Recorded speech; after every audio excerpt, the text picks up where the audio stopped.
शेषरे लिपि और बुद्धादित्य मिसी कौन कहले निज विवाह कथा। दर्शक बंधु बुद्धादित्य आउ लिपि निज विवाह को नहीं मुह खोली आउ एपरि किछि कथा कहिसंती जहा सुनिबा परे आपण माने मध्य निहाती भावरे खुशी होई जिवे।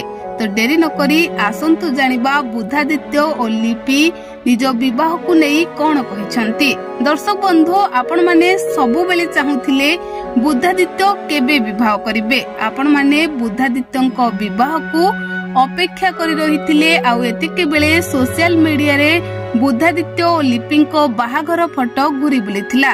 तो एहाकु नेकी बुद्धादित्य आउ लिपिंक प्रशंसक माने बुद्धादित्य और लिपिंक उपरे अभिमान करिथिले कि दुहे विवाह करिदेले हेले आमको जणाइले नाही।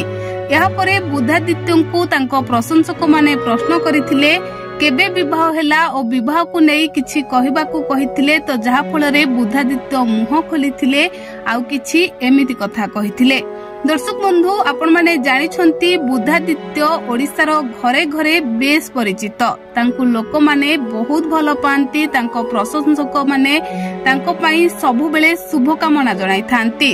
तेणु बुद्धादित्यंक बाहाघर को तांकर समस्त प्रशंसक माने अपेक्षा करि रहिथिले कि बुद्धादित्य केबे विवाह करिवे। बुद्धादित्यंक बयस होई गलानी से काहेकि विवाह करूनाहांती।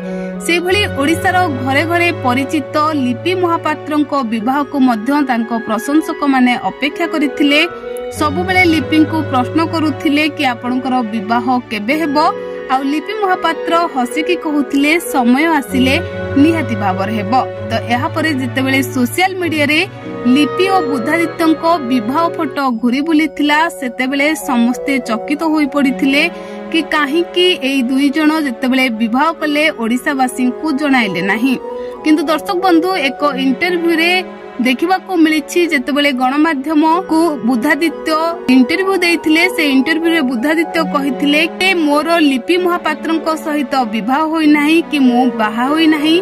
जहा भी किछि सोशल मीडिया रे प्रसारित हेउछि ताहा हेउछि संपूर्ण गुजब। एई गुजब रे आपण माने आदौ विश्वास करंतु नाही। तो दर्शक बंधु लिपि और बुद्धादित्यंकर विवाह होई नाही आउ केबे हेबो ताहा भी जणा नाही। हेले विवाह हेले लिपि और बुद्धादित्य निहाती भाबरे तांको प्रशंसक मानकु जणाइबे।